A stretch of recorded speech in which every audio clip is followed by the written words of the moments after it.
Hello बच्चों, क्या हाल चाल आपके? बहुत अच्छे होंगे और प्रिपरेशन भी अच्छी चली होगी। और लास्ट लेक्चर में हमने डिस्कस किया था कि भाई सर सर वैसे ही बच्चों के लिए बताइए, पूरे साल कुछ नहीं किया, अब क्या करें कि अच्छे मार्क्स मुझे मिल जाए। तो अभी हमने लास्ट वीडियो में डिस्कस किया था फिजिक्स, जो कि 25 मार्क्स के क्वेश्चन पूछे जाते हैं उससे कौन कौन से टॉपिक इंपॉर्टेंट है, कौन कौन से चैप्टर इंपॉर्टेंट है, उन सब टॉपिक चैप्टर वाइज मैंने डिस्कस किया था कि इस चैप्टर से ये टॉपिक। और आज का जो लेक्चर है वो पूरा केमिस्ट्री पर बेस्ड है। और केमिस्ट्री में कौन से सेक्शंस आपको पढ़ने हैं, क्या क्या चीजें आपको पढ़नी है, कैसे पढ़ना, हम आज डिटेल में बात करेंगे। और जब मैं ये चीजें डिस्कस कर रहा हूँ आपके साथ टॉपिक में, इस कुछ दिनों के बाद ये जब भी ये टॉपिक कंप्लीट हो जाएगा, एसएसटी, इंग्लिश और साइंस और मैथ्स, उसके बाद हम एक मास्टर प्लान लेकर आएंगे। जो जो टॉपिक मैंने इंपोर्टेंट डिस्कस कराई उन टॉपिक से कैसे क्वेश्चन बनते हैं और किस तरह से क्वेश्चन बनेगा, एक्सपेक्टेड क्वेश्चन, तो उन सभी क्वेश्चन को हम डिस्कस करेंगे। तो चैनल पे नए हैं तो सब्सक्राइब करना बिल्कुल भी ना भूले अगर अच्छा लगा हो। चलिए, केमिस्ट्री का जो फर्स्ट चैप्टर आता है chemical reaction and equation. Chemical reaction and equation की जो कहानी है एकदम सिंपल है, सबसे इजी चैप्टर है इसमें। तो सबसे पहला जो टॉपिक आपको याद रखना है बैलेंसिंग ऑफ केमिकल इक्वेशन। मतलब अगर हम किसी भी केमिकल इक्वेशन को बैलेंस कर रहे हैं तो हम कैसे करेंगे। और ये सिंपल सा स्टेप है, आपको टेबल बनाना है, एक तरफ रिएक्टेंट लिखना, दूसरी तरफ प्रोडक्ट लिखना। कुछ बच्चे ऐसा होता है कि रफ में ऐसा कर लेते हैं और फेयर में गलत कर देते हैं, कुछ बच्चे सही भी कर देते हैं। तो मेरा ना आपसे एक बार बहुत अच्छे से बताना चाहता हूं आपको कि प्लीज ये जो बैलेंसिंग का टेबल है ना, आप फेयर में ही बना डालें। अगर मान लीजिए आपने थोड़ी बहुत भी इधर से उधर कुछ की तो भी आपको स्टेप वाइज मार्किंग की वजह से आपको नंबर मिल जाएंगे। सो प्लीज आप जरूर वहां पे टेबल बना के डिस्कस करेंगे balancing the chemical equation. Number 2 is the type of chemical equation. भाई साहब ये सबसे इंपॉर्टेंट है, बहुत ही इंपॉर्टेंट चीजें हैं ये आपके लिए। जितना भी आप स्टार लगाना चाहे ये कम हो जाता है, ठीक है, क्योंकि टाइप्स ऑफ केमिकल इक्वेशन, पूरी केमिकल इक्वेशन, चाहे वो कॉम्बिनेशन रिएक्शन हो, चाहे वो डीकम्पोजिशन रिएक्शन हो, डिस्प्लेसमेंट रिएक्शन हो, डबल डिस्प्लेसमेंट रिएक्शन हो, रेडॉक्स रिएक्शन हो, कोई भी रिएक्शन हो, सारी की सारी इंपॉर्टेंट हो जाती है। और याद रखिए कि एनसीईआरटी की जो प्रॉब्लम्स है, एनसीईआरटी में जो एग्जांपल दिए हुए ना, हर एक रिएक्शन के पीछे जो टाइप्स ऑफ केमिकल रिएक्शंस है, हर रिएक्शन के पीछे एनसीईआरटी के एग्जांपल है 3 4 5, उसके कॉन्सेप्ट को सीखिए। और फोकस ना आपका कॉन्सेप्ट पर होना चाहिए कि जो कॉन्सेप्ट है आपका कंबाइंड हो रहा है तो कॉम्बिनेशन रिएक्शन है, एक बिग कॉम्बिनेशन टूट रहा है तो वो डिकम्पोजिशन रिएक्शन है। तो इस कॉन्सेप्ट को अगर आप याद रखेंगे और उसके साथ एग्जांपल आप 2 4 बार लिख के प्रैक्टिस करेंगे ना, तो आपके लिए जो टॉपिक है ना बहुत सिंपल होने वाला। और लास्ट वन रिएक्टिविटी सीरीज, ये आपको हर जगह पीछा नहीं छोड़ेगी, आपको मेटल्स नॉन मेटल्स में भी ये मिल जाएगी और एसिड बेस सॉल्ट में भी कहीं ना कहीं ये पीछे आपके चल पड़ेगी। तो रिएक्टिविटी सीरीज में कौन सा ज्यादा मोस्ट रिएक्टिव है, कौन सी चीजें हैं, कौन सी नहीं है, ये सारी चीजें आप वहां पर ध्यान रखेंगे। तो टाइप्स ऑफ केमिकल रिएक्शन में आपको मैंने बताया कि आप जो सारे कॉम्बिनेशन रिएक्शन है, डिकम्पोजिशन रिएक्शन है, डिस्प्लेसमेंट रिएक्शन है, डबल डिस्प्लेसमेंट और रेडॉक्स रिएक्शन है, उन सभी को एक बार गो थ्रू एनसीईआरटी के एग्जांपल से करिए, चाहे वो पीवाईक्यू के क्वेश्चन से करिए, आप आसान आपके लिए हो जाएगा। तो चलिए देखते हैं नंबर 2 चैप्टर में क्या क्या चीजें आपको पढ़। Chapter number 2 acid base and salt. ये कुछ चीजें इंपॉर्टेंट है। इंडिकेटर्स कितने टाइप के होते हैं, इंडिकेटर्स क्या क्या क्या पहचान है, इंडिकेटर्स की क्या प्रॉपर्टीज है, वो आप देख लेंगे इंडिकेटर्स।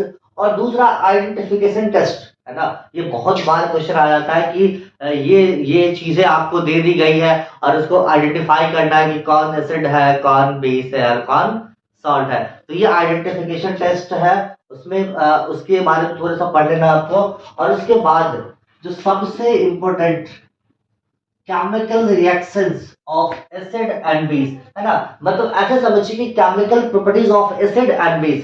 अगर आप केमिकल प्रॉपर्टीज पढ़ेंगे एसिड और केमिकल प्रॉपर्टीज ऑफ बेस का, तो उसमें हर वो चीज, मतलब एसिड बेस के साथ रिएक्शन करेगा क्या बनाएगा, एसिड एसिड के साथ रिएक्शन बनाएगा, स्ट्रॉन्ग बेस वीकर से वीकर अगर एसिड है तो क्या बनाएगा, स्ट्रॉन्ग एसिड है, वीक बेस है तो क्या बनाएगा। जो ये केमिकल रिएक्शन ऑफ एसिड और केमिकल प्रॉपर्टीज ऑफ बेस, ये दोनों चीजें अगर आपके लिए इंपॉर्टेंट है, दोनों चीजें, इसको आप अच्छे से पढ़ेंगे, अच्छे से डिटेल में बात करेंगे, तो ये चीजें आपके लिए आसान हो जाएगी। और सबसे आसान टॉपिक पीएच का जो कॉन्सेप्ट है ना, वो आपको यहाँ पर क्वेश्चंस आ जाता है। पीएचई कॉन्सेप्ट मतलब जो एसिड बेस वाला जो कॉन्सेप्ट है ना कि जिसमें H प्लस आयन की कितने मतलब अमाउंट्स है, वो सारी चीजें यहाँ पर आ जाते हैं क्वेश्चन। तो इसको एक बार जरूर, ये 4 टॉपिक है, 4 टॉपिक में अगर सबसे अगर आपने इंडिकेटर्स को ज्यादा फोकस किया और इसको ज्यादा फोकस किया तो आपका काम लगभग आसान हो जाएगा, सिंपल हो जाएगा। चलिए हम मेटल्स नॉन मेटल्स को देखते हैं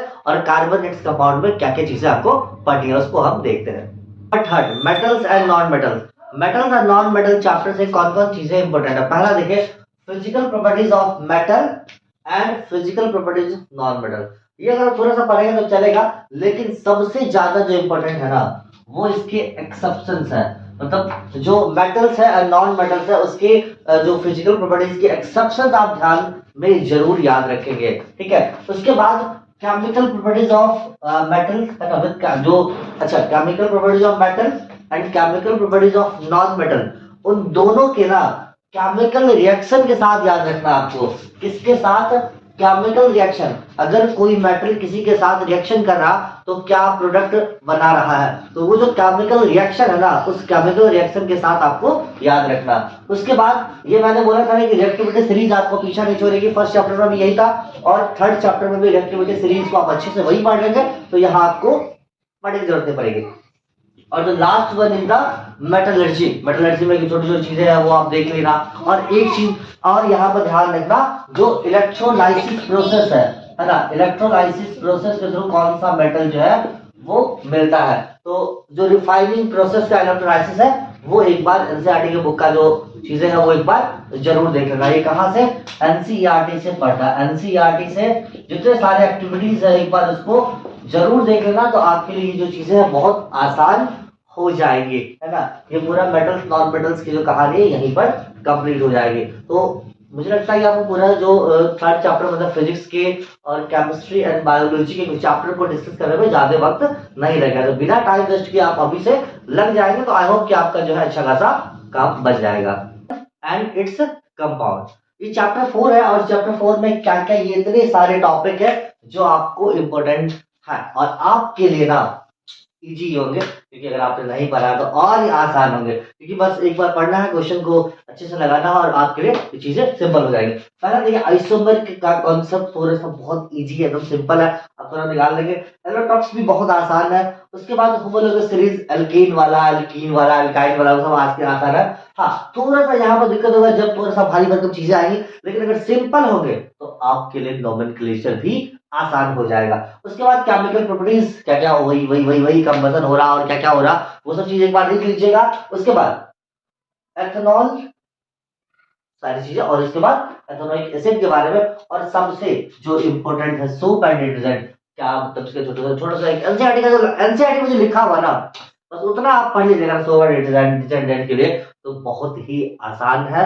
एनसीईआरटी की लाइनें आप एक बार बस उतना ही कर डाल, कुछ नहीं करना। ये आपको ना एनसीईआरटी में एक बार उसको गो थ्रू कर लीजिएगा, या अगर नहीं तो पीवाईक्यू में जो क्वेश्चंस है आपके, ठीक है, पीवाईक्यू में जो 5, 7, 10, 20, 50 उतने नहीं है सर, उतने नहीं है, ठीक है। पीवाईक्यू में जो क्वेश्चन है ना सोप एंड डिटर्जेंट के ऊपर, उस क्वेश्चन को अगर आप अच्छे से कर लेंगे ना तो आपका ये वाला टॉपिक जो है कंप्लीट हो जाएगा, ठीक है। क्या? क्योंकि ये सब चीजें ना बार बार वही सेम चीज रिपीट हो रहा है, इधर उधर करके आ जाता है क्वेश्चन। तो सोप एंड डिटर्जेंट वाले क्वेश्चन पीवाईक्यू से उठाइए, जितने सारे क्वेश्चन मेरे पास 6 सालों का पूछा हुआ क्वेश्चन है उसको पकड़िए, उसको चिपकाइए, या किसी सैंपल पेपर में से इस पे बेस्ड क्वेश्चन है तो उसको पढ़िए। दैट्स सिंपल, एकदम आसान है भाई, एकदम आसान है। आपको पास करना है बढ़िया नंबर, और यकीन मानिए ना ये जो आपको इतना कर लेंगे तो ये 25/80 है ना, मतलब 80 में ना केमिस्ट्री में 25 नंबर आपका फिक्स है। कितना भी दिन खराब होगा 20 नंबर तो भाई एकदम। अगर मान लीजिए दिन खराब है आपका कुछ भी ऐसा, तो 20 मार्क्स अगर आप इतना भी करके गए ना तो 20 मार्क्स आपसे कोई नहीं छीन सकता है, ठीक है। तो बने रहिए हमारे साथ मजबूती के साथ, और अपने चेयर पर भी बने रहिए पढ़ाई के मजबूती के साथ, ठीक है। तो मिलते हैं आपसे नेक्स्ट लेक्चर में दोस्तों।